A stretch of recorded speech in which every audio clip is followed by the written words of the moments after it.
Today, Rinpoche utilized the analysis of a chariot and the 7 points to negate the intrinsic existence of all phenomena and show the distinction between the Madhyamika Prasangika and the Madhyamika...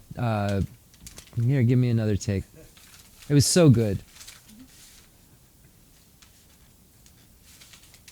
Today, Rinpoche explained the lack of intrinsic existence of all phenomena utilizing the 7-point analysis of a chariot, showing the distinction between the Madhyamika Svatantrika and Madhyamika Prasangika school.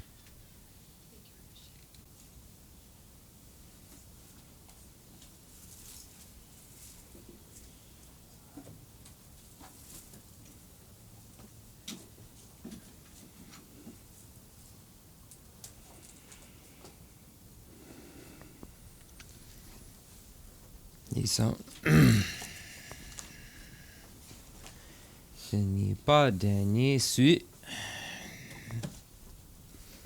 Otanga to la de jebe chungu la de la jebe chimbi la so jebe chungu la de ma chu su de changro. Tala de ro ya. Tene jebe ding la ba so. Tala de tabal ro ya. Tene shang chu ge sa de shi ro la so ba.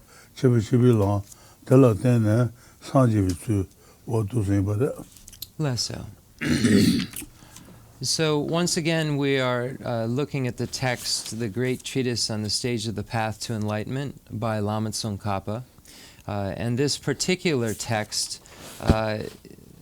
encompasses all of the teachings that Lord Buddha gave and summarizes them into 3 specific categories.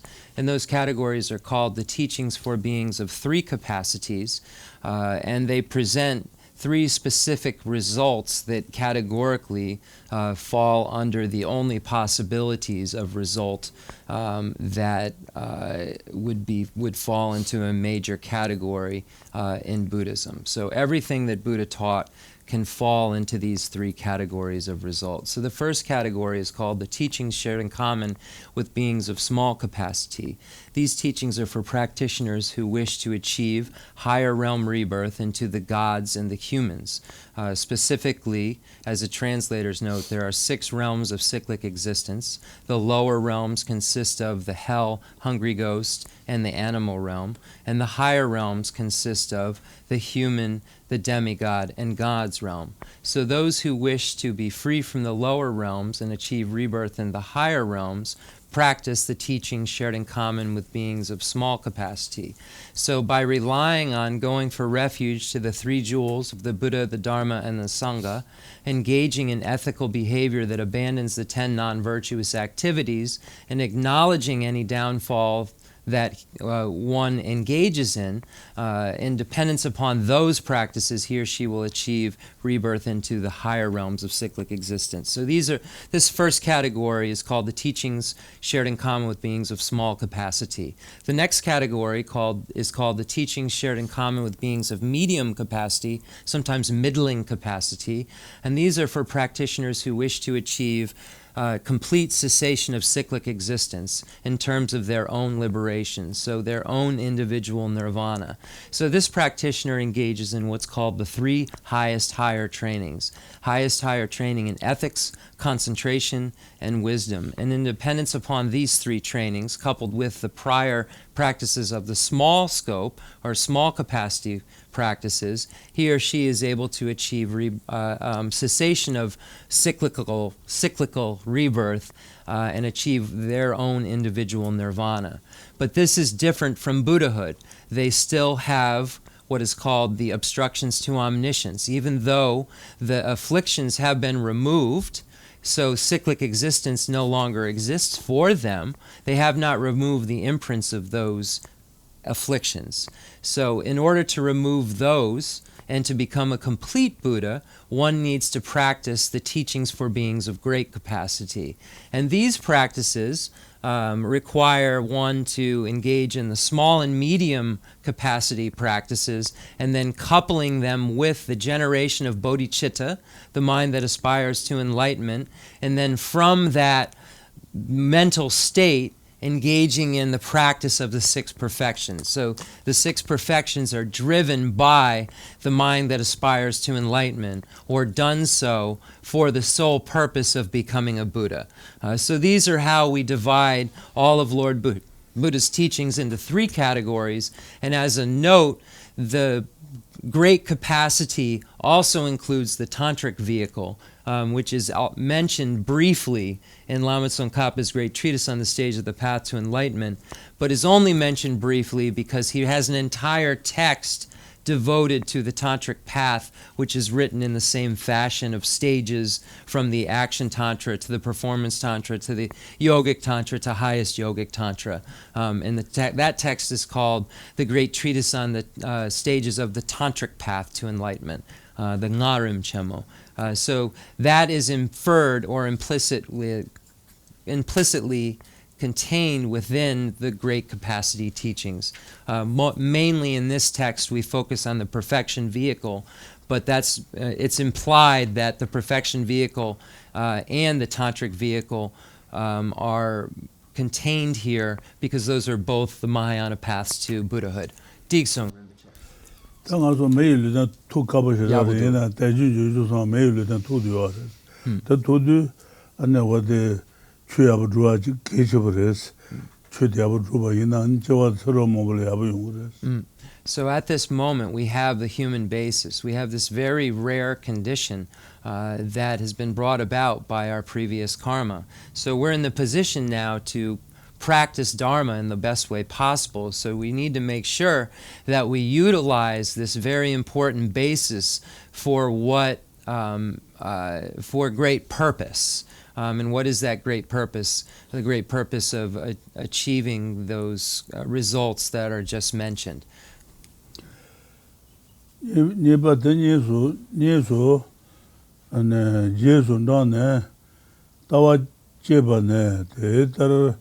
파바야시지 제존장유 오마바 Chenmo Dalai 타랑글로 먼저 니유나 다다 강기 제존장하나 너네 탄주로지 제소주바 이노 내야 하셔봐 따라 타년도 랑기 친 랑기 원이 주비 라진 고바다 tekabala kondeji naja tanje leba ronwa shi gwebe chu deni la ngaba nye ba shawo ngabo na la rangi ngoyo chubi rangi kelena ye chu chubi rebe cheba joba lobun deni je jonle mando somba na pabayo si je Jon na da ragi driba ton yu lo de kelen ba yin la da na yin na ma she ba tar na ba ta ju shu kelan ba lang go ba na wo son ba she ba de la ten ne tawa jula jebe chulo son kange dame tenla beba dan kanza ke dame tenla beba dan chuje dame tenla beba dan tawa te dadak gombe driba chube chulo tambula son. Rinpoche, this going it true you're right. Yeah. Then the Umaran Jupa and Uma Tenjorwa. Tenjor, the Tenzin, the Kanga Pang, Ranjupa, the Tenzin Detsire, Gangin Sina Konsu Gunzo Bichu, the Round the Drupa Yirbe, the Konsu Kelen, the Ranjupa the Tanjo Round the Drupa Kelen Chabare, Lesser, Ranjubi Round the Trula there, Lesser, Taju Round the Maruba Kelen, Lama Tarang Chaba. Then the Ranjupa, the Tenzin Yurbe. Then Tanju Nika Yure, Yene, the Consul Dawa, Tenzin Detsi Yurbe. Then Tarak Chaba. Chata Chapa, okay, Tuche. Gangin Sena, the Consul the delba detsgua. 야 Okay, decent. Then the chishin nga the lagin then sumba gutso. Gangisin the leu sarpa injike. 오케이 Okay, so number 2, which system to follow as to develop in the view in your own mind stream? The great Madhyamikas who follow the noble father Nagarjuna and his spiritual son Aryadeva split into 2 different systems, Prasangika and Svatantrika. So in English, this is the consequence and the autonomy. So if you're trying to follow anything in English and figure out what connects to Svatantrika and Prasangika is consequence, Svatantrika is autonomy. Which do we follow? Here we are followers of the Prasangika system. Moreover, as explained previously, we refute essential or intrinsic nature even conventionally. Yet all that has been taught about cyclic existence and nirvana must be fully compatible with that refutation. Therefore, you should find certain knowledge of how essential existence is refuted and of how cyclic existence and nirvana are still possible.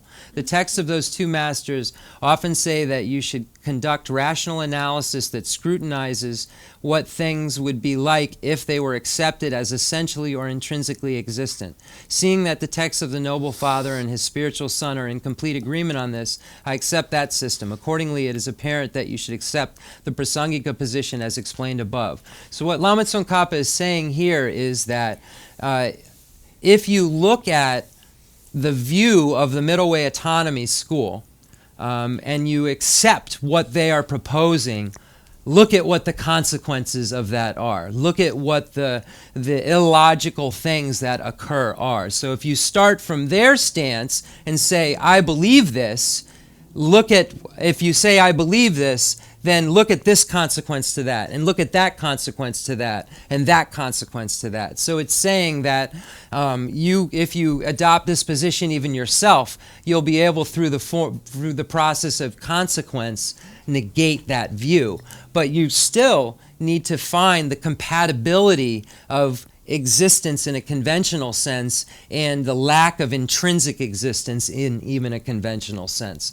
So that's what it's saying here. So when we look at these 2 systems, the 2 higher systems of Madhyamaka, which is the final school, just as a note, the tenet systems are the Great Exposition School, or the Vaibhashika, the Sutra School, or Sautrantika, the Mind-Only School, or Chittamantran, and then the Middle Way School, or Madhyamaka. And the Middle Way School breaks into Middle Way Autonomy and Middle Way Consequence, or in Sanskrit, Svatantrika, and the Madhyamika Svatantrika, and Madhyamika Prasangika.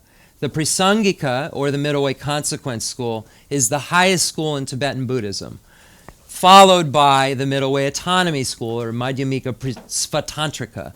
The Madhyamika Svatantrika still has a subtle grasping at true existence, a very subtle grasping, because the belief is that conventionally there is some form of intrinsic existence. But the Middle Way Consequence School negates intrinsic existence altogether. So it's for that reason that it is a superior school, because the object of negation is broader. The object of negation is correct in a complete way, whereas the autonomy school still has grasping at intrinsic existence in a very subtle way. Much more subtle than any of the other schools, but still grasping at intrinsic existence because of the belief that an object has some thingness. A car has some carness, but doesn't become a car until it's named or nominally designated by a person. The Middle Way Consequence School says that car has no carness whatsoever, and it's merely from the side of the nominal designation, of the naming. There is an object that exists there, but that object merely comes into being as what it's called by naming, and the person bringing it into being by calling it that, and society agreeing that that name is the right name for that thing. And then that is how an object, according to the Prasangika school, comes into existence. And the trick is to find that view which negates any intrinsic existence because of dependent origination, and have that compatible with it existing still completely, but not existing intrinsically. So that's why it's called the middle way, because you're trying to dance between nihilism and substantialism. So then Rinpoche read number 3 a little bit. And I also found, just as a note, we were trying to find a quote from the root wisdom text, the Mulya Madhyamika Karika, and I found that. So I'm actually going to refer to that right now. The things arise neither from itself nor from another, nor from both, nor without a cause. Does anything, whatever, anywhere arise? So that was that last line was the one that I didn't have. So it basically says, does anything anywhere actually arise? Parentheses, intrinsically. So that really, so these basically, that stanza refutes all of the different schools, Buddhist and non-Buddhist, because the only possibility is that something arises from itself intrinsically, arises from something else intrinsically, is somehow a union of both intrinsically, or that it is causeless, that there's no rhyme or reason, it's just random causeless. So these are all the possibilities that would make something intrinsically exist, and all of those are negated. So Nagarjuna proves that there is no intrinsic existence. Okay, Sumba Lepson Rinpoche. Sumba Sheba Tala Tene, Tawa Yula Jebi Sula Song. Kanzaki Dame Telam Bebatan, Chuji Dame Telam Bebatan. Yabudu. Tawa Teka Kombe, Deba Ponzulo, Tambula Song, Raji Meba Tela, Baba Ngan, Te Dagawa Raji Meba, Ruba Temba. Riba de jena la ja yu tu lo tambula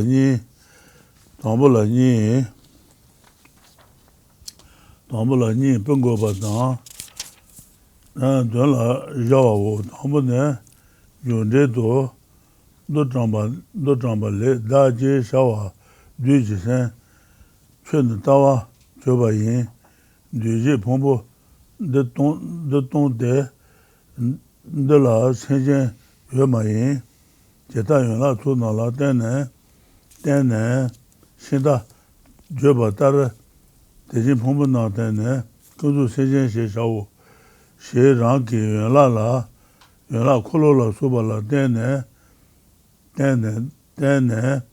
Shinda,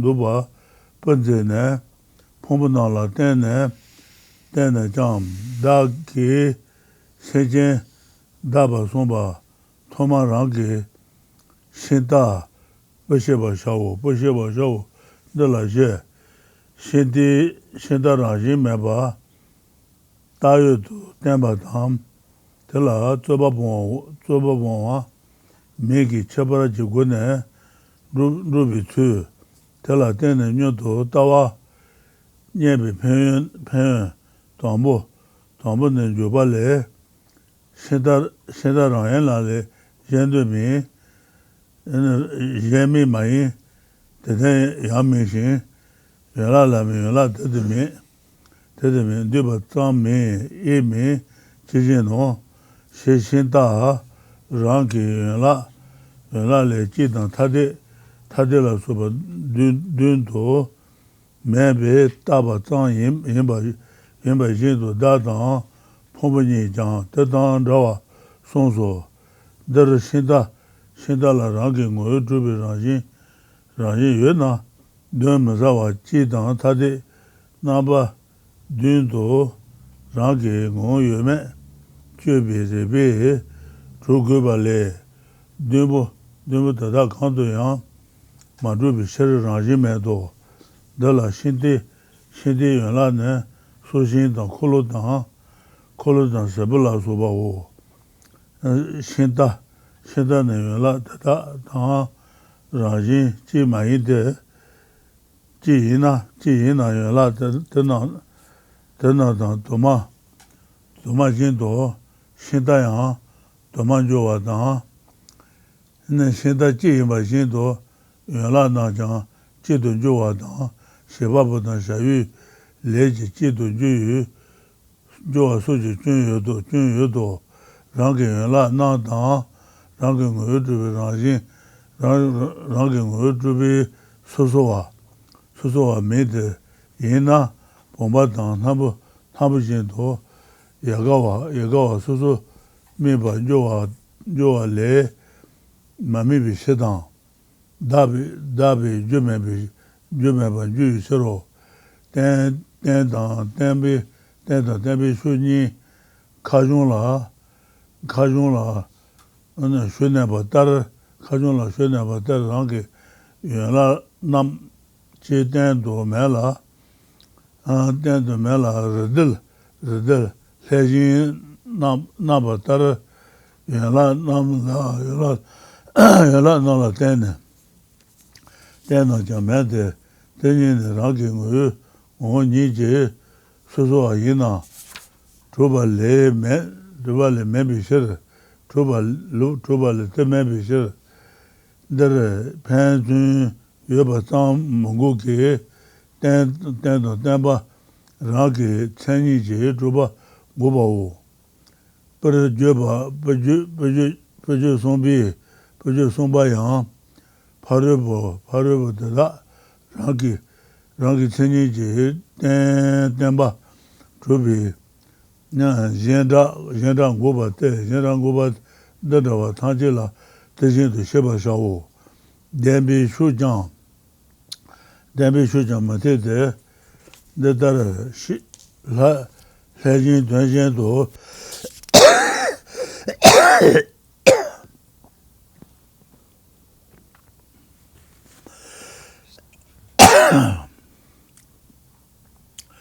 lejin tuanjin 제제도 고바 이노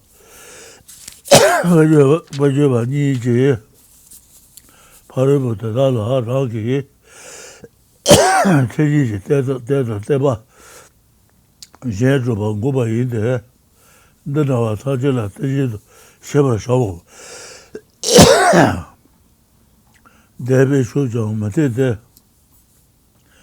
다다 사실 되제도 줘봐. 발라다다. the chu yurbe. 발라다다 대바 신도 신다야. 여기 라다 대바 되다네. 발라다 내지 소소한 대바 진다와.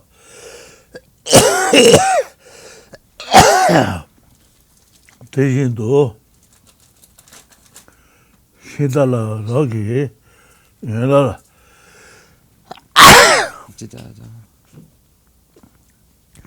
얘라 소소 내 고발레 만지미 셔 대다나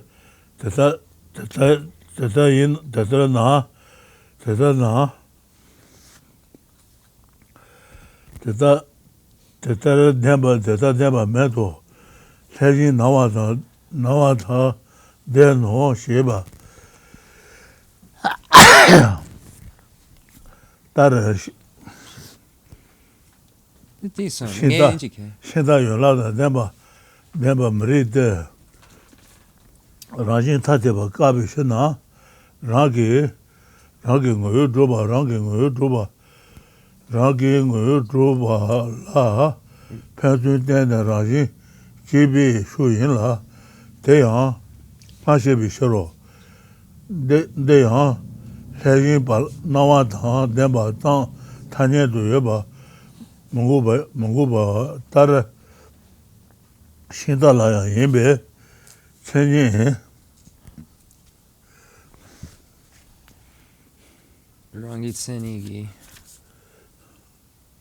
Rangi Tsenigi Jupi Temba. Hashibi Shuru, Tenyang, Lejin, Nawa, Lejin, Nawa da Temba, Tang, Tanya Do, Yoban Guba, Tar, Shindala, Yimbe, Rangi Tsenigi Jupa, Jupi Temba, Gogo, Shulamani ne, Tuzang Shinda Juna, Sebunela Shinda, Deyu Juro, Ganshin Yala, yala jeme, yala da, meba idang, shinda, riba me, sheba tara, yala tuba dang la, ne shindi yala, chaba shinda, yoba nyi so, tela, shinda rangi yala, doba tando matedo, kale yuna. Yeah, we'll do. Okay. Okay, 22, analyzing a chariot. 3, how to use that procedure to generate the right philosophical view within your mind stream. The third section describes how to develop the right philosophical view in your mind stream using a prasangika procedure, or a consequence procedure.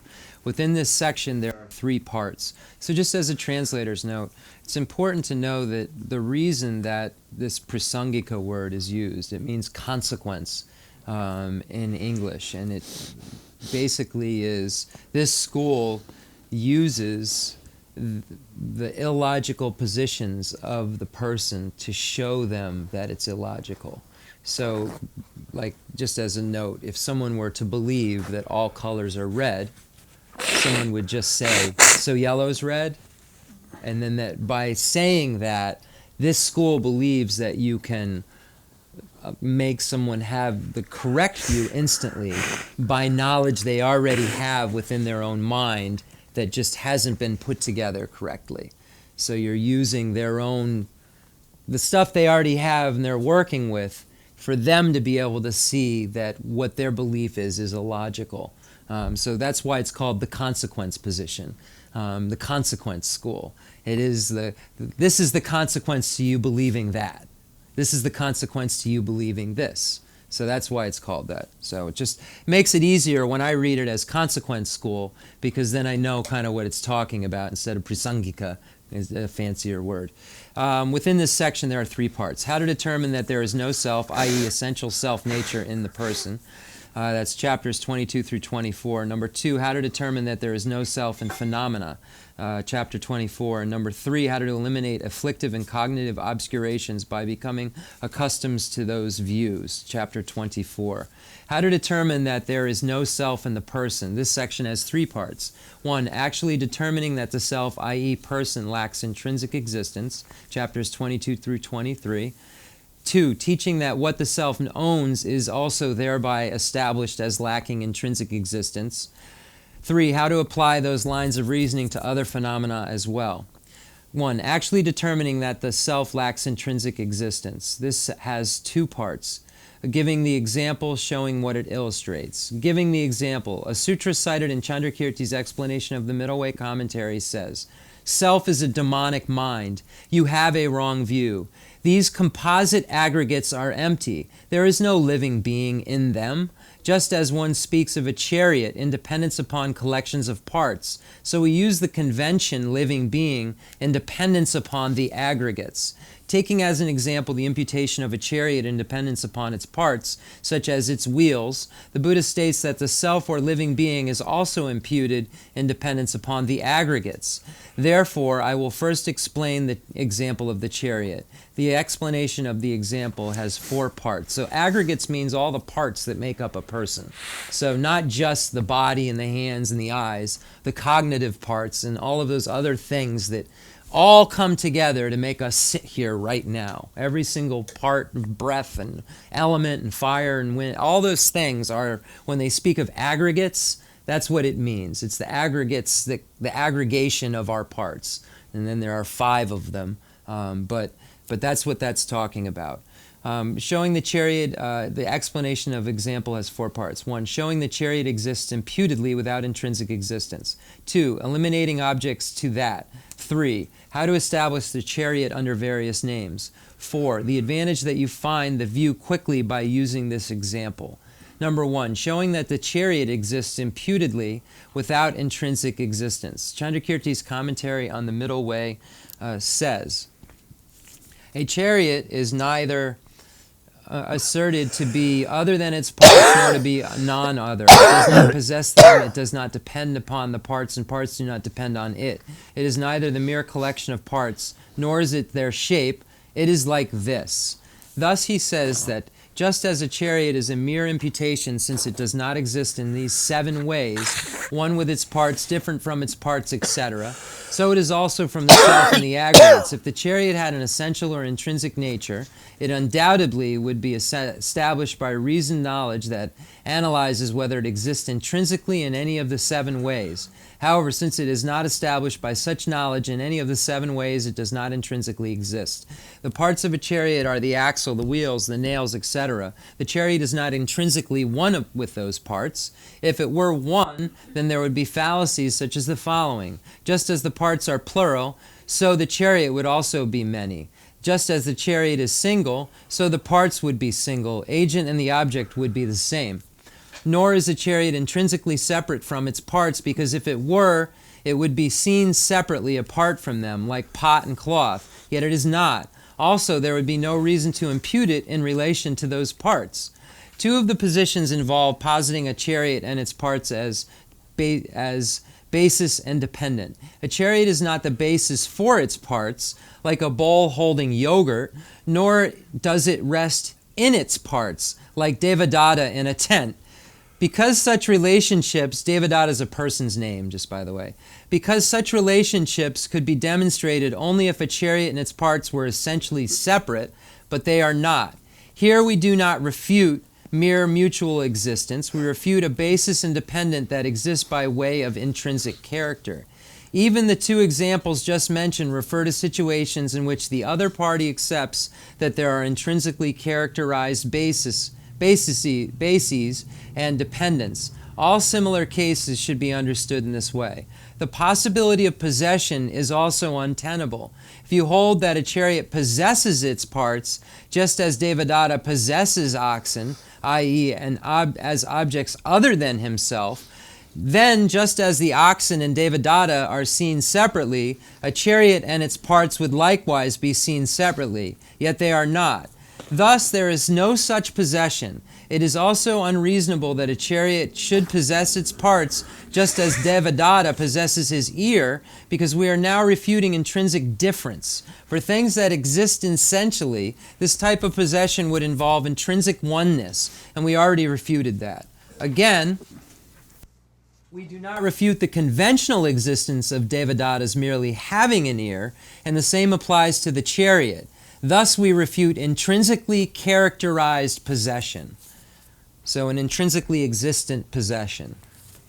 And so, if you've already negated that the possessor is not intrinsically existent, then it can't intrinsically possess something because it doesn't intrinsically exist itself. So that's what it's saying. You've already negated its intrinsic existence, so its possession can't be intrinsically existent either. If that makes it any more tenable. Let me just see where we stop. Rinpoche, chu kaba kason, nge jason, gongel me pachi, de tama, de nipa. Okay, that's go, de la nile. Okay, I think I'm right on, but I just want to make sure. De la nile. 722. Yeah, it's exactly. Datayen, denani. De la nile. Nile ribadan gewane yabudu yala kolola suba trene sebeneba na matang meba tunam shinda yeba jode yala tutan shinda yimbi sher shinda yimbi kelandan gewane der rande ngobo ma nam le la jen mede yola du batam de be tada na yola jang na ba jode yola jang me bi sher de na yola du ba yang me be yola ge tuba shida manjuro shida rangi yola tutan yinba gola goba ndi yebe cheba jamagu de tuba shinda daba yinbi shida pombo tuba daga Momotoga dake, daji yinbe, dado maron sonso, kede la soba tam, shenda mendo je, la tanam sheba tarang ha, la meba, debe, la jang, meba ju shir, la ke itam, shenda juba mariso, shebe chun, kelantang gelo gewa wo, yangi dene, soba tam, shenda marunwa maze, mejeba wo, yen yang tenda yi shenda döna yola suzo ne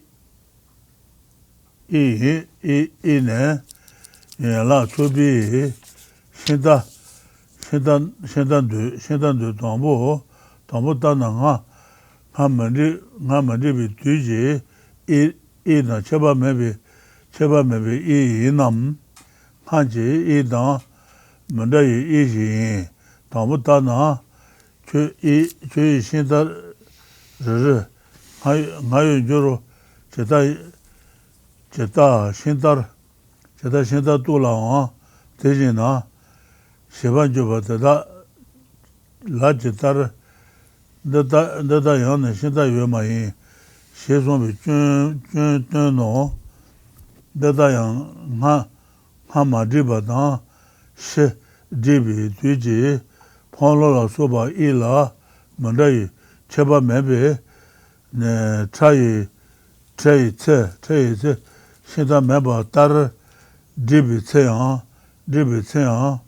shinda meba jowa wo kete ngama dribi tuji ponglo la soba shine nyongwa la shinda jona na kete tata kete shinda nye dundar ponglo sola ita teyo na dezon jona teyang yue me te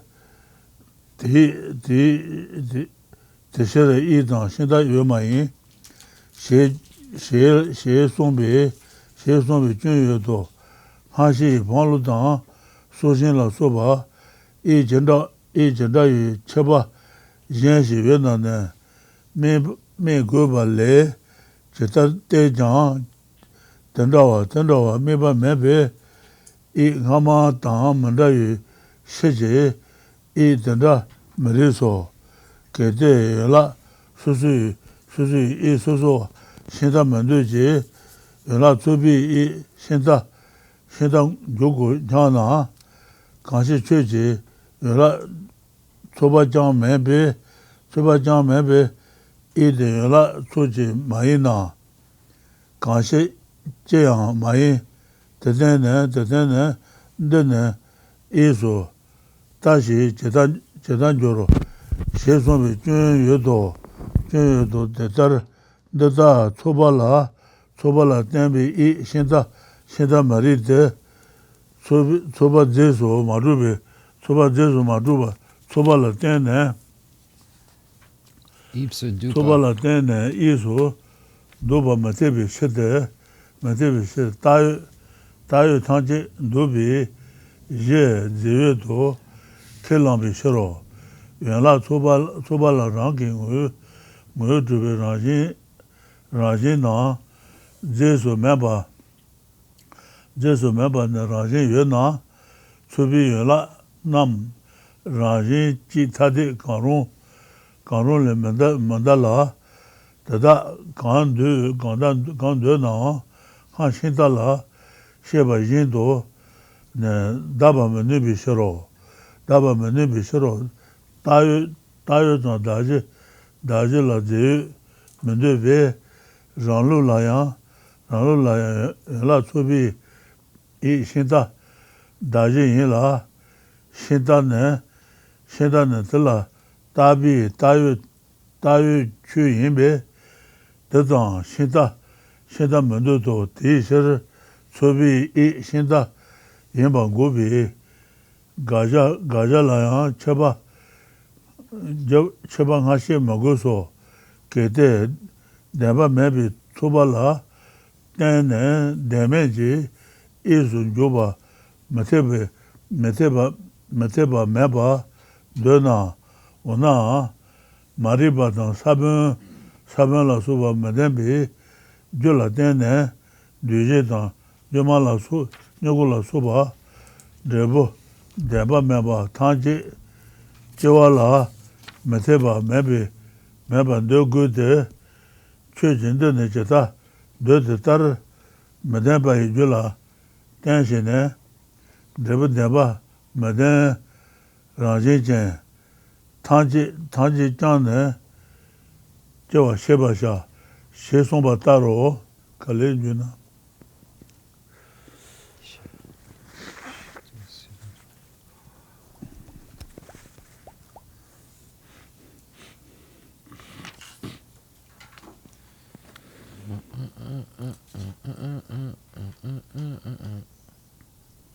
Okay, we're good.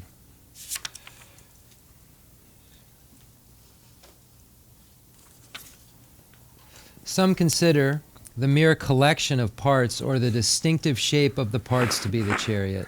It is not tenable for the chariot to be the mere collection of its parts. There are two parts to be made here. It is contrary to reason.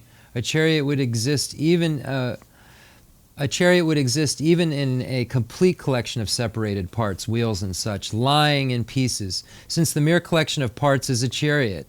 It contradicts their assertions. Buddhist essentialists assert that there are no wholes, but only mere groups of parts. If this were so, even parts would not exist, because that which has parts, i.e. wholes, would not exist. Therefore, since even mere groups of parts would not exist, the collections of parts could not be a chariot. And here it's saying exist intrinsically. The assertions of the Master Chandrakirti make it unnecessary to add qualifications to the refutation of the chariots being the mere collection of its parts. This is because the collection is the basis of imputation of the chariot. For he says that since the collection of the aggregates is the basis to which the self is imputed, it cannot be the self. Objection. I do not claim that the mere collection of parts is the chariot. Rather, I posit as the chariot the distinctive shape of the parts when they are arranged.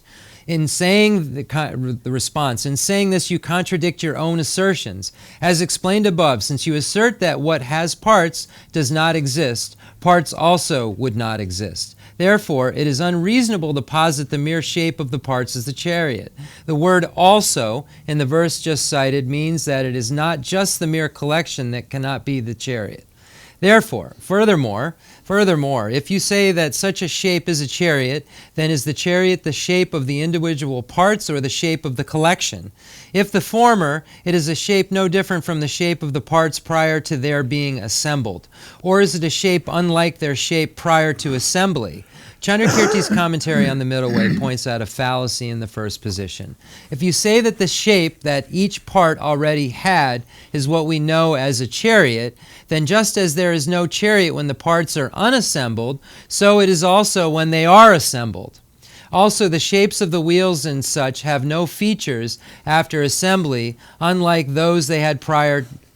Also, the shapes of the wheels and such have no features after assembly, unlike those they had prior to assembly. Therefore, just as there is no chariot when the parts are separate, there is no chariot when they are assembled. Suppose that the chariot is some other shape, apart from that of the wheels and such prior to assembly, which appears later when they are assembled.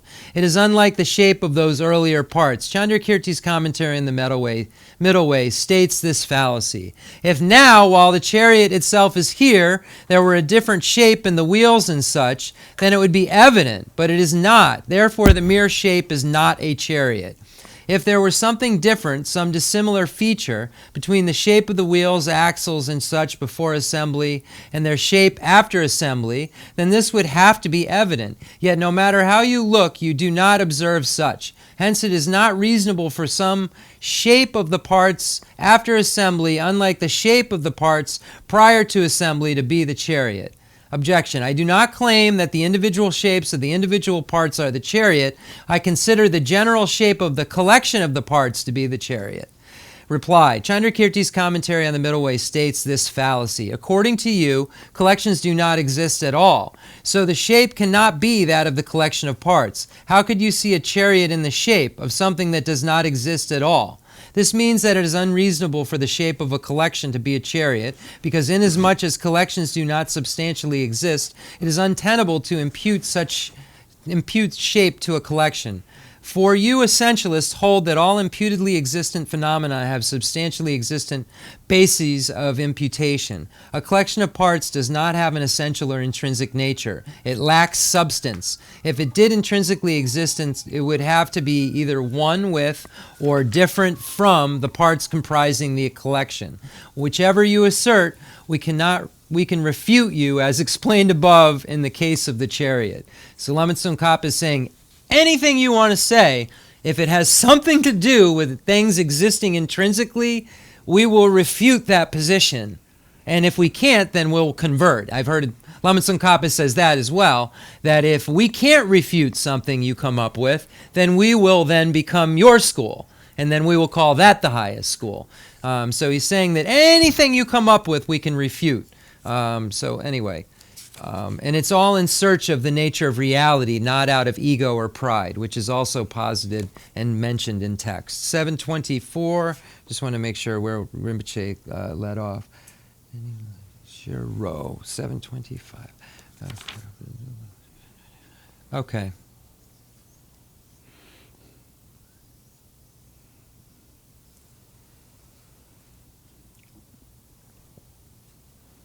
In our own system, we do not assert that the bases of imputation of imputedly existent phenomena are substantially existent. The shape of the collection of the parts is the basis to which the chariot is imputed. However, since the chariot is imputedly existent phenomena which is imputed to the shape, we do not consider the mere shape of the collection to be the chariot. Therefore, in refuting the position that the shape of the collection is the chariot, we do not have to add any qualification like ultimate to what we are refuting. Objection. There is no reason that we cannot impute the chariot to a shape which lacks true existence and which depends upon a collection that lacks true existence. In that case, you must agree that there is no reason not to accept the production of all effects lacking true existence, compositional factors, seedlings, and the like, in dependence upon causes that lack true existence. Ignorant consciousness, seeds, and so forth, as Chandrakirti's commentary on the Middle Way states.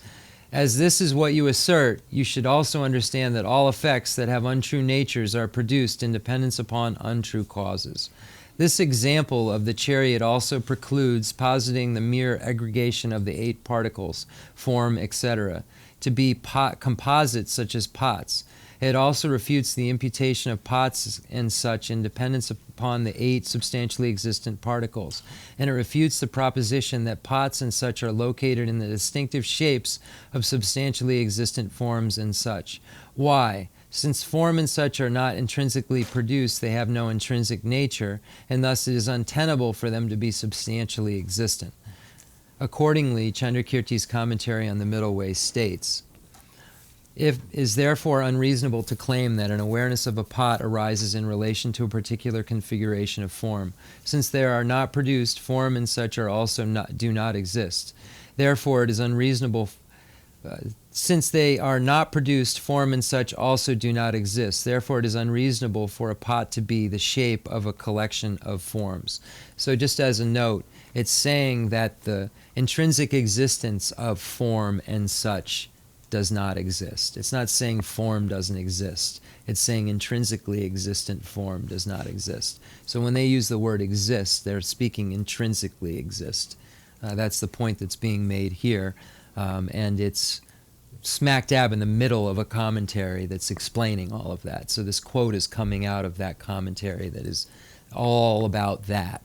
So if like a chariot pot is not the shape of the aggregation of its parts, this would imply that it is not definitely characteristic of a pot to be round-bellied and so forth, for these qualities constitute a shape.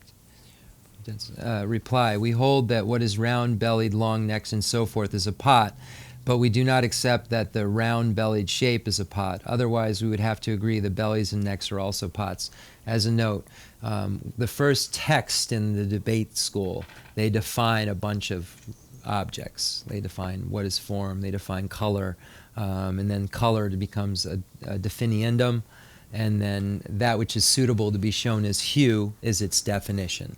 So pot is one of those things that's used a lot as an example to debate. And the definition of pot is round-bellied, long-necked, bulbous. It's like bulbous, flat, and able to hold a fluid, something like that. You see how it says etc. I remember it. It's dojo sharshum chukdunji. So it's a phenomena that is bulbous, flat, bottomed, and able to hold a substance. So that's the definition of pot. So that the reason that they define it is so they say, is the bulbous the pot? Is the flat the pot? Is the fact that it holds a substance the pot? Is just that point that it'll hold something. If it's not holding something, is it a pot? If it's holding too much and it's overflowing, is it an overflowing pot, or is it still just a pot? So that's where it goes, and that's why they define something. So everybody in the debate courtyard has an example that they all know the definition of. So when they debate, they're all working with the same thing, and they don't have to go get a dictionary and look it up. They've already memorized it because they're working with these like 25 things they've defined and memorized.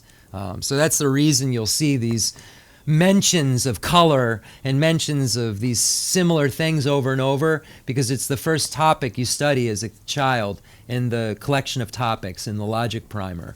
It's maybe on the 5th page they define pot. Of all of Buddhism in the monastery, the 5th page defines pot. So that's the reason you see this. Rinpoche, nga the garshene the pumba, the pumbi tseni, the mambo lagdu, the nge segdu, the duja, the dor der chucho, the der du sharshum, the mambo tseni dan soncha dan seni mambo yure, then dasi dana konso kanga tseni hakogdu. Dene the le labudu, the dasi dan le labudu. Then the gangen sene the kensapu tsalodan gari shene pumba dan pumba tseni yure. Then gari shene pentogudu. Then the konso the judra nang la hakogomare. Then this segudu. Digsom. I was told Rinpoche what I said about how you use it as a basis of debate. Shindi pende sola soba dujin deba tan la pomba pomba tene pomba la soba nam doba tan pomba la soba na jeso doba zola soba I cheba wala doba kate zola soba la rajin chewa mebe tada rajin mebe shina jesu tuba mebe shiro tata yang juba le ne zosu tata ne nala ponlo sheshan riba mayini chewa meba zosu chan yue mayin yue mi Jaya me ti she tada imeri tada ime she so kete shinta tara bomba rangi la jubi I maina todoa la suba ti teni maima jude tada bomba imban deji ne todoa su iso deba pomba mendo de jen tona toa dan dramba yang de guban joro tela soba bon ne der ngoma ta nare raji me chebi pe cheke shebi tudo naba dunje gone shinta teona manye na shinta megula tata na jiten na shinta tanyen doba na shama banjo na tewa mtete shinta yuanji chushi shesha wala soba tongwa yang yino di shir shinta la soba yueba nito shena de lento judele chuen tata ngobo mawa Konala, Yobatan, Rala Mebi, Tunin Sonde, Tambone, Senta Nuchi, Che Shawala Soba, Jidenbi, Tanye Nam, Chetana, Meba Jogude, Cheju Ngobo Meba, Jobala, Raji Yume, Tui Ribi, Namba Juba Shela, Ribatan Tene, Naba Dun Kantoyan, Shenta Manyebi Shetan, Ngobo Drubi, Tao Shen, Yan Kemalan Bishena, Shenta Meban Juru So, Chetar Yume Tui Ribi, Te Shenta Manyena, Shenta Yuba Mino, She Ngobo Mayu, Tobande Nata, Omi Demawa, Deba Nam, Oma Be Lozo, Deba Nango, Tena, Deba Nala, Dema Zawa, Tanyeba, Naja Tanji, Sha, Maybe Jundun Juro, Rala, Nyaba Maybe, Tune, Dene, Teni, Jendon, Jidena, Naba Dunji, Ruju Memeje, Naji Meba Jiden Yilende, Rangan Latin Duba Yin, Shebandi, Demba, Jedo, Ti Dene, Rajin, Yume, Tui, Ribi, Tewa Na, Shenta Naba Dun Kantuyan, Manyeba Ne, Deba Ni Chardo, Yimbala, Te Dundo, Ribate, Manyebe, Shenta Keba Kalayi, Tatana Shenta Kelambane, Rajin Yume Jubi, Ribi, Ruba Meje, Ribi Naba Jeba Te, Tone, Tanyebi, Sheba Rangawa, Nume Tanchi Ruba Yino, Tena, Teju Tu, Rangin La Tene, Tayo Ruba Yino Kete, Nanju Be, Tetara Nabar Juba Na, Ribate, Shenta Manye Betela, Rangin Yubi Rangin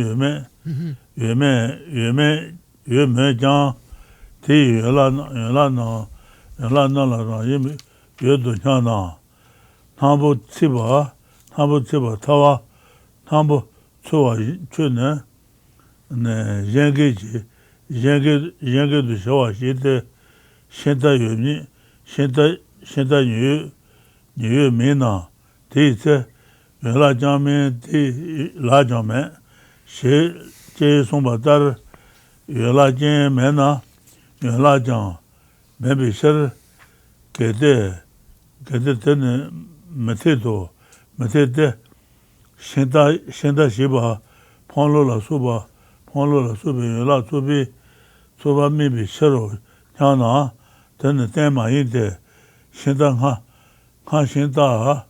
Shenta Juba Kuna, Shenta Tonga Kuna, Ponlola Suba Tada, Shenta Yino Nyado, Dinje, Tenijine, Mendito, Jene Mendito,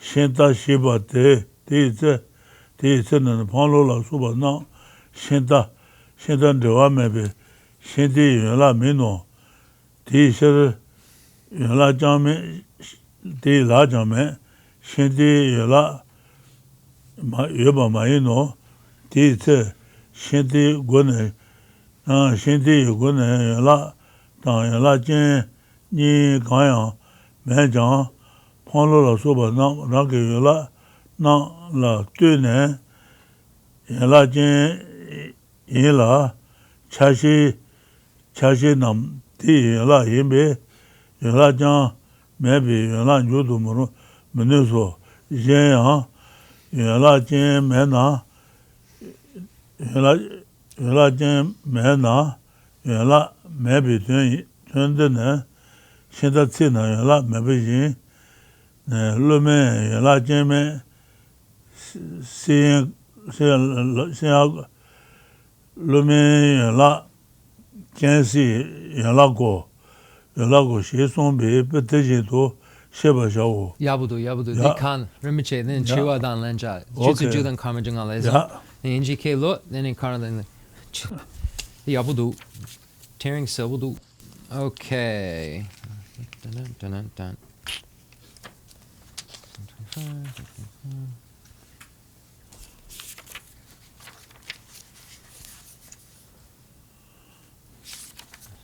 We can do that. We can make that go away.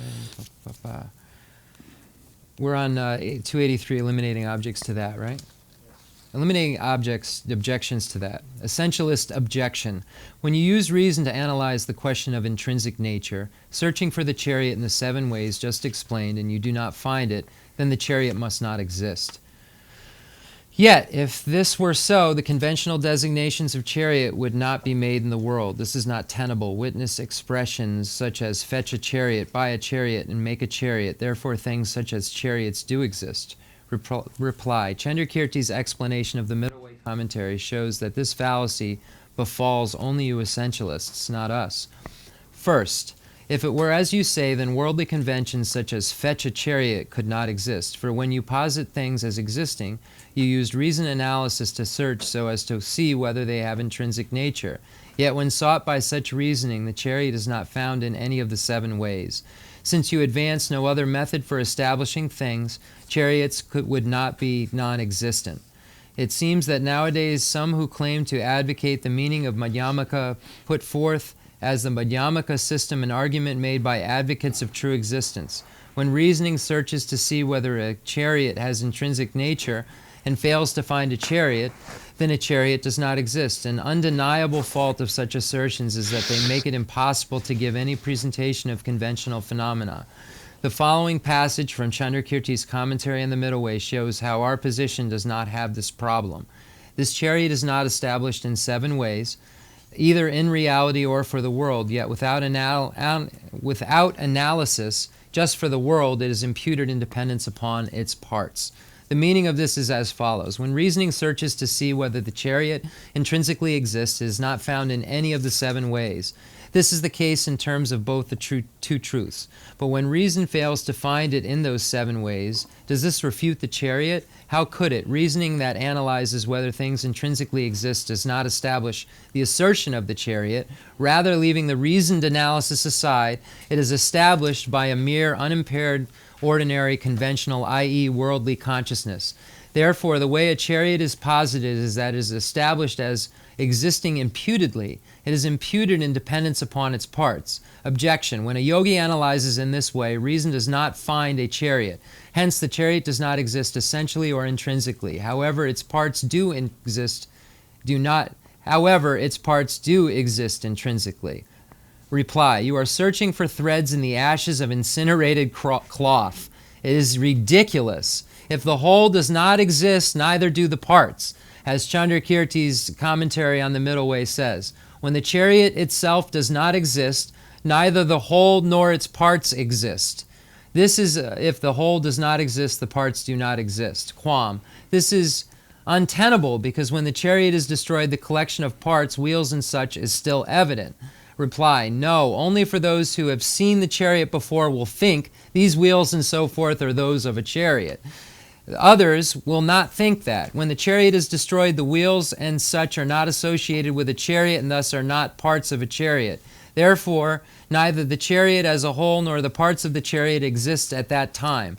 At that point, in terms of the chariot, neither the whole nor the parts exist. However, the wheels, etc., are wholes in relation to their own components, and those components of their parts. Hence, you cannot posit parts without a whole. Moreover, you should use the example of the chariot to understand that parts do not exist without wholes. As Chenrezig's commentary in the Middle Way says, when a chariot is burned, its parts do not exist. As in this example, when the fire of the analytical mind burns the wholes, the parts do not exist. So if you take all the parts off of a chariot, chariot and you put them all in separate places, and you bring someone in who never saw a chariot and never saw those wheels on a chariot and maybe only saw a cart, never saw a chariot before, those wheels have no chariotness to them whatsoever for that person. Therefore, they can't have chariotness because someone is recognizing them without seeing the chariotness. They only when they're put on the chariot all together and then named as such do they become a chariot and a wheel of a chariot. It's only when the collection comes together and there's someone there to name it. So that wheel itself, so the autonomy school believes that there's chariotness over there in that collection of parts. The Prasangika school says there's no way that's possible because take each part. You'll see that wheel has no chariotness. So if that wheel has no chariotness, how could all of a sudden it take it on because you've put it together with other things that don't have chariotness? It's got to be something that's just named from the outside that doesn't come from its side. So that's all it's saying. We're almost at question and answer. We are at question and answer. Wait, I got to 3, right? Yeah, that's where we are. Question and answer. Go for it. Oh, we need the mic. Pass the mic. Get on. We're ready.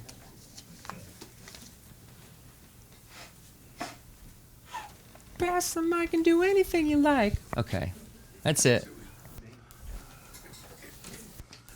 Could you just spell your name out before you start? Like, I'm the Emma Kid. No.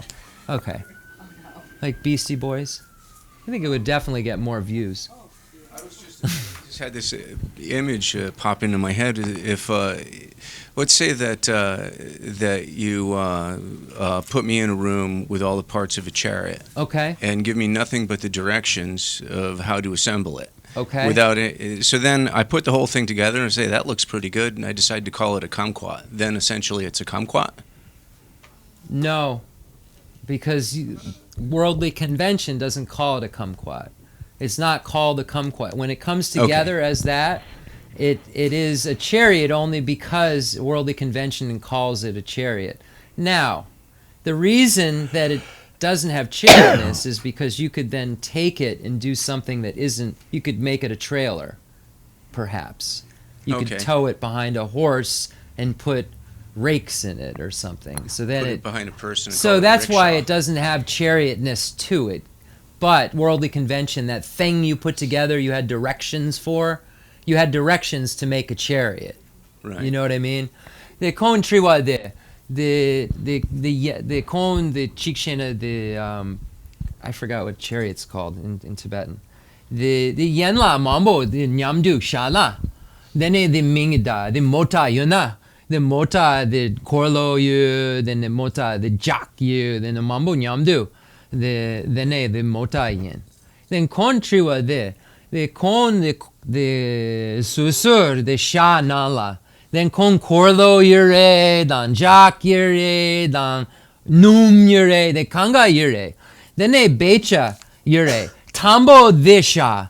Then a nipa disha. Then a sumba disha. Then a the nyanla kanga nyamdu shan chason. Then a the mota yure. Yine the ngama kon mota tongmason. Then a kon the ne ming zure. The ming Jack. The ming Jeff. The mingi da the luta yurbe. June yurbe. Gangen sena kon mota ming da mason. Kon gitsa ngama kon mota tong mason. Ngama mota anjer gumason. The chala is rik sarpa. The sarpa. Kon ngama mota tomason. Mota hakogomare. Mota tsik hakomason. Then kon garyene. The ming garya. Then ming Jeff ming dagdu. Mota dagamare. Then June garre. Garshene the Jeff yomare. Garshene mota yin. The mota yin. Dang Jeff nicha dirbe. Gangisena the ming daken zugdu kongi chewa de. Mota hela mo chu de ro. Lesso. Chuba de mota mares. Chuba la ten ne mota jawares. Lesso. Chuba la tu ne ten tuyne mura jabares. Yine kon the Ming gender pecha chena kon the Jeff Ming dagdu. The mota yure. Yine kon mota hakogumare. Dene kon mingari ya and salo dangdu dene Jeff Ming da. Dene the Jeff yin digre junior. Japanese na kanza renduro. Juniores. Yine the mik the get Geshe Lharampa chiwa hakogudue. Selpu sha tugudue. The mik the mingda the sansan the key mingda senge. The senge yomare. Yine mingda senge. Chela sanga mitana lotares. Less so. Chela chistana monero. Less so. So if you're naming it anything other than what it is, for instance, I said, what if you call a dog a lion? You name it lion. He said, it's not a lion. Believing it's a lion is wrong view because it's a dog. So I'm just trying to get to the point of why is it. Then Garshene the kiyin senge mayen. The mekanga tsampa the kiyin the senge yin. Garshene. Garshene the ki yure. The nge ki ming the lamo. Nge ki la yomar nge ki dundru. Nge ki dundru yin. Lamo yomare. La hla yomare. Kon ki dundru yin. Yine ngatsu mingi da lamo. Yine hla yomare.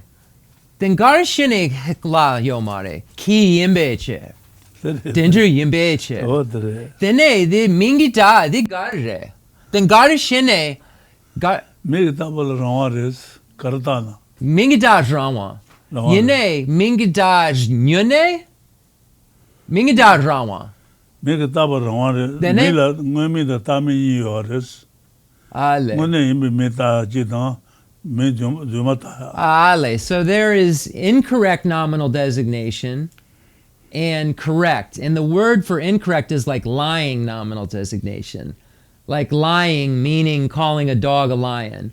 Like meaning it's like, it's not a lion. It's not a lie in the sense of non-virtue, but that's the way that the Tibetan reads. So you calling it a kumquat is incorrect. Why is it incorrect? Because in worldly convention, it's called a car. Why is it called a car? Because the definition of a car is that what is suitable to be shown as a car. Has wheels, goes down the road, ba ba ba ba ba ba ba. But Okay. Rinpoche said that the name is independent. You can call it anything you want. If you know, you can call it anything you want, but when it comes to what its name is, everything has a definition and a finiendum. Got it. Is called something and is defined by, why is it called this? Because the definition of that is this. You know what I mean? So a chariot Has a is- definition, definitely. and it's not dependent upon parts in an intrinsic way. But the notion of a chariot is dependent upon the notion of the parts. Correct. Got it. Yeah, and so the notion of what a chariot is empty too, because you're putting these parts together and saying in your mind, it's this thing that I can ride in, that a horse carries. You're doing all of that, and then boom, you have in your mind a chariot. But without doing all that, there's no chariot that exists in your mind or outside of your mind. It's merely a collection that comes together that's suitable to be named as this or that. Okay. I think I understand where the line Okay, is. cool. So bushasa. Dene the su the Mingzu son, the Dundru, the Ki, the Gam, the Becha, the Chotse, the Su Mingzu son. Jikden? Nyamdu? Mega metabares. Me su. Yene the Ngatsu Kanga Tsampa Chotse Motayin? Dene gare. Ngatsu Nima da the Ngatsu Pugudu. The Ngatsu Amadan Papa. Nima Dakpar. The Motayin. The Ngatsu Kanga Tsampa Chotse Mota. Dene Ngatsu the Mambo Nyamdu Luta? Ngatsu Luta Gangin Sena make more? Tsampa the Chotse? I'm trying to figure out, If everyone in this room was taught from birth that this was a car and not a table, does it just the more people that believe it is some name? I'm trying to figure out who named it. That's what I'm asking him. He said someone named it. So I'm just trying to get to the bottom of that. Like, obviously it just goes back and back and back, and we understand why that's a table because that's what we call it. But it's funny when you start to think in those terms of what's just a name. And it's yeah. Okay, next. But that's what the emptiness is. It's this discussion that we're having that makes it empty. Because why isn't it a kumquat? Well, why is it a car? It's not intrinsically a car. Anyway. But conventionally it is car. Why? Because conventionally it drives down the road, holds people, and does all the things that conventionally we believe a car does. Okay. When you talk about beings of small capacity and you kind of list these things, these attributes, these practices that Yes. they need to do Yes. in order to achieve a higher realm rebirth, Mm. is the converse also true? So we have achieved these higher realm rebirths. We are here as in the human realm. Mm-hmm. Have we then done all of those practices that a being of small capacity is laid out as needing to do? Because you don't say you can do some of them. You don't say, oh, you can do these Right. three, but these two don't really matter. Right. So is that converse also true? Yes. And it gets to this question I have about kind of karma and people that have achieved, that we've achieved this human rebirth. And yet people get to this point and have, say, I have a family member that has mental health issues, and she literally cannot do the right thing because she doesn't have the mental capacity to do those things, to karmically keep that energy going, to have a higher realm rebirth in theory, because she's making these wrong decisions. But she would have had to have done them previously to get to this point. So it also gets to these realms and these kind of fixed lines of demarcation that they talk about amongst these realms. Like she seems like she's in a hell realm in this in the human form. Like she's suffering so badly and can't karmically then regenerate the correct views to perpetuate that. So it just seems like there's something inconcordant there that I struggle with in that concept of karma and how that works. In the continuation of that. So when we look at the experiences that occur in this lifetime, they're literally a very, very small piece of our mental continuum expressing itself in the form of an experience. So our continuum right now is full of seeds, virtuous seeds and non-virtuous seeds. And the non-virtuous seeds lead to a suffering experience. Just we'll call it suffering in a general form. And the virtuous seeds lead to a happy experience. So we have enough of those to without ever creating any more karma, literally, to have eons of experience. Eons. I mean, millions and millions of lifetimes of experience. So the experience that we're having right now is a result, or could be the result of a few actions that we did amongst millions and millions of actions that we have stored within our continuum. And then in the intermediate state or our previous life on our deathbed, we connected to in some way, somehow, to some of those seeds, some way, somehow. And those seeds give rise to a variety of experiences.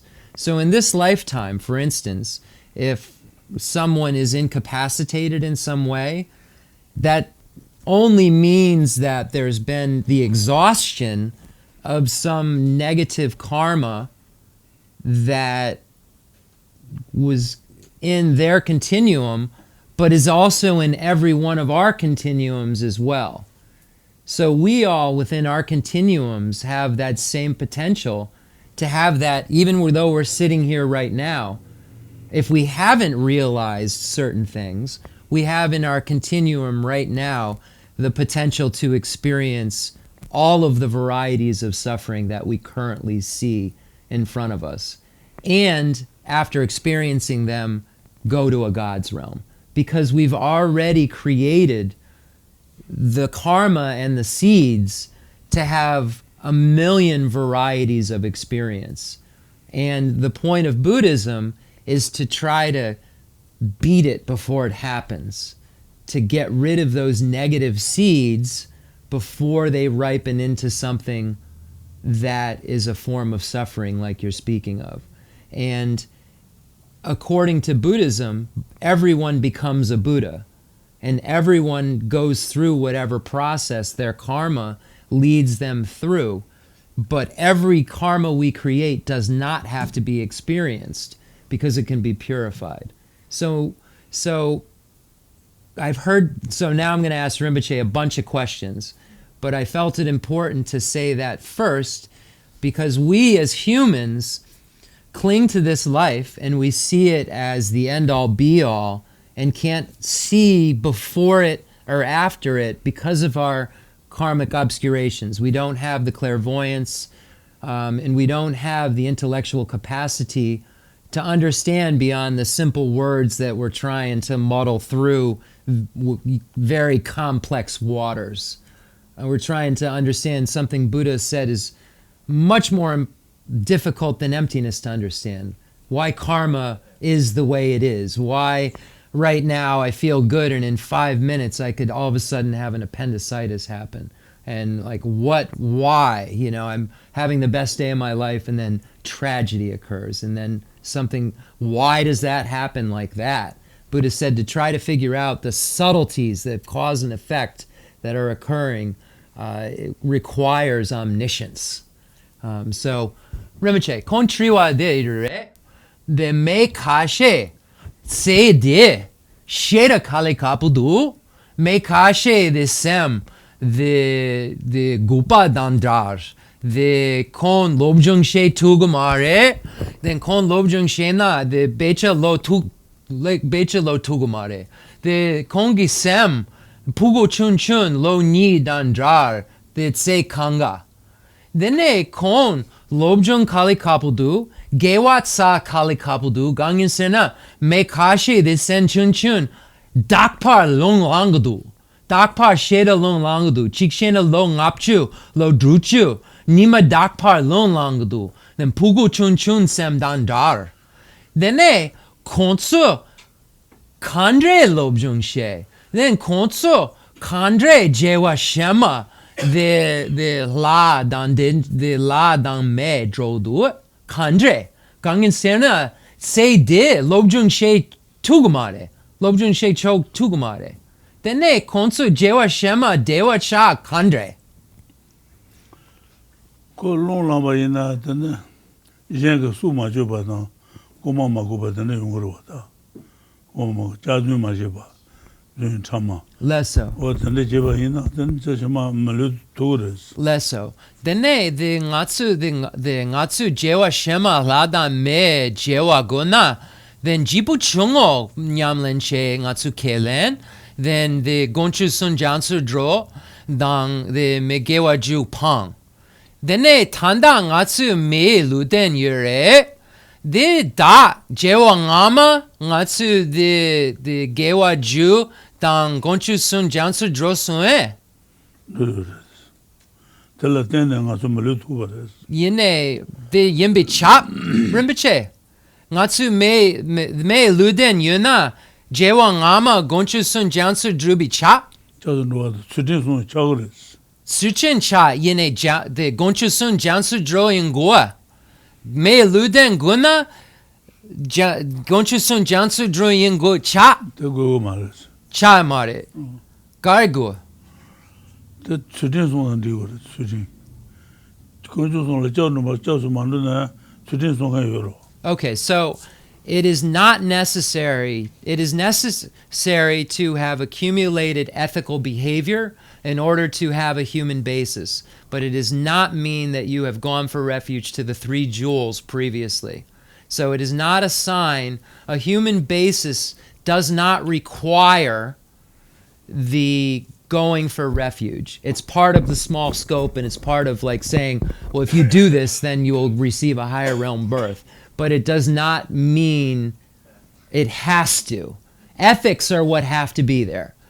Ethics have to be there.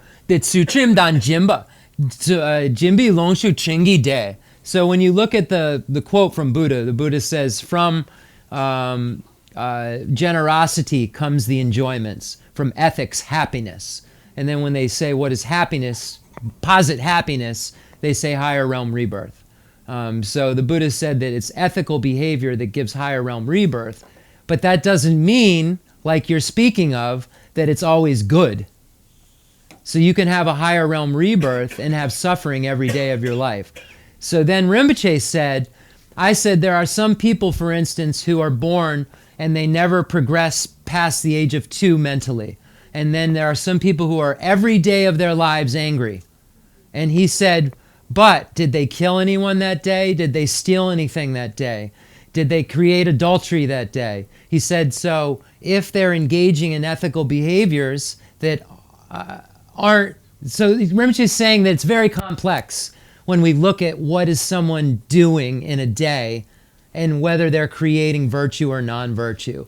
It could appear to us that they are incapacitated and don't have any way of creating virtue, but they might the entire time be thinking more positive thoughts than me. So we can't really judge what someone's doing unless we have extrasensory perception.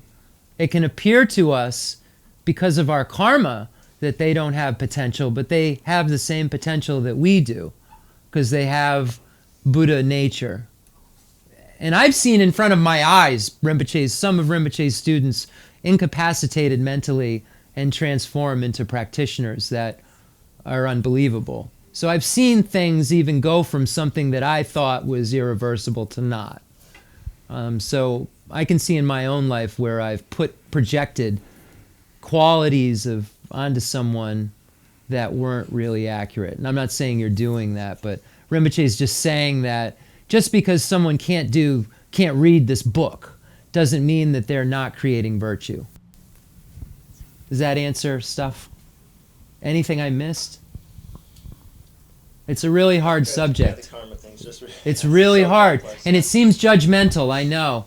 That's the hardest part because I was brought up Catholic some of the time. And it's really hard because you have that judgment. So as soon as you hear karma and then you hear, well, it's your fault that you're like that. That's what I heard when I first got to Buddhism. Well, you're suffering, it's your fault. But it's not you that it's fault. It's some other being that's not you, but it's your same continuum, but that being doesn't have anything to do with you other than some being somewhere created some kind of karma that is leading to the experience you're having. It was the same continuum. It's weird when you think about it because it's you, your continuum, but it's not you. Like, it's not Jeff. There is no Jeff past or before this life. And I would have clung to Bill and thought I was as much a Bill as I am a Jeff right now. And that Bill might have been a real jerk. And he created tomorrow my car breaks. But Bill and Jeff don't have any real association with each other than that Bill put some things in the bank that maybe I don't like the experience of. So there's no judgmental, it's Bill's fault. You know what I mean? It's not Jeff's fault. So then that's how I kind of put it simply in my mind to take that judgment out. Like, it's not Jeff's fault that he, had problems with drugs before. It's another being's karma created that kind of addiction. You know what I mean? So it's not Jeff's fault, but Jeff's experiencing the fault of non-virtue. And if I don't want to have any being connected to me have to do that suffering again, I have to behave like this, that, and this. Boom, huh?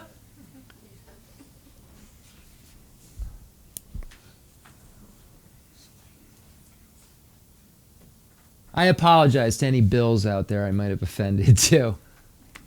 Yeah. Next week? Next week will be Is it? The following, right? Second, we decided. All right, so I think we're going to end there. But Wednesday will be a teaching. Oh, first, is that true? This Wednesday is the first Wednesday of the month. So that means we have the Chandrakirti's entrance to the middle way teaching.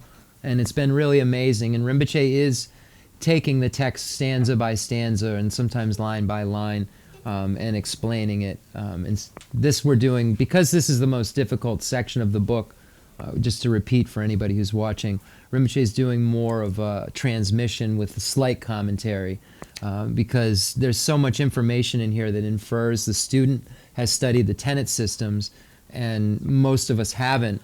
So it would be impossible for that teaching to really be clearly understood at my capacity. So we're focusing more on the transmission so that Rinpoche can get to more applicable things to our capacity. So Wednesday, Rinpoche does a complete explanation of the entrance to the middle way.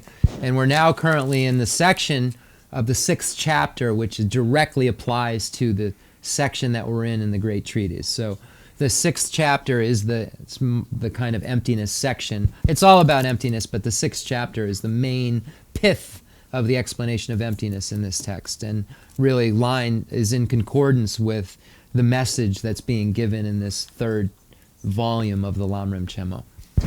Heyo! All right, concluding mandala offering and dedication prayer. Tu Chena Rinpoche, Shida Sabudu, Matsu Pentodu.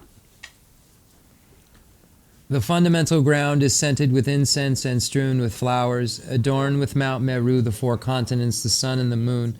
I imagine this as a Buddha land and offer it. May all sentient beings enjoy this pure realm. I dedicate whatever virtues I have collected for the benefit of the teachings and of all sentient beings, and in particular for the essential teachings of Venerable Losang Drapa to shine forever. I send forth this jeweled mandala to you, precious Guru. I dedicate all this virtue to emulate the knowledge of the hero Manjushri and likewise Samantabhadra as well, with whatever dedication is praised as supreme by all the conquerors who traverse the 3 times. I also dedicate all my roots of virtue for the sake of auspicious deeds. In that pure land surrounded by snowy mountains, you are the source of all benefit and happiness. All-powerful Avalokiteshvara Tenzin Gyatso, may you stay until samsara's end. I pray for the long life of the precious Khensur Wandak, upholder of scriptural and realizational doctrines, the spiritual friend who trained extensively in the 5 great philosophical texts with exceptional wisdom and perseverance. Tuji Rinpoche Guti Shapidanang, Atsulam Rinpoche Malangang Rinpoche Kanga Chunang.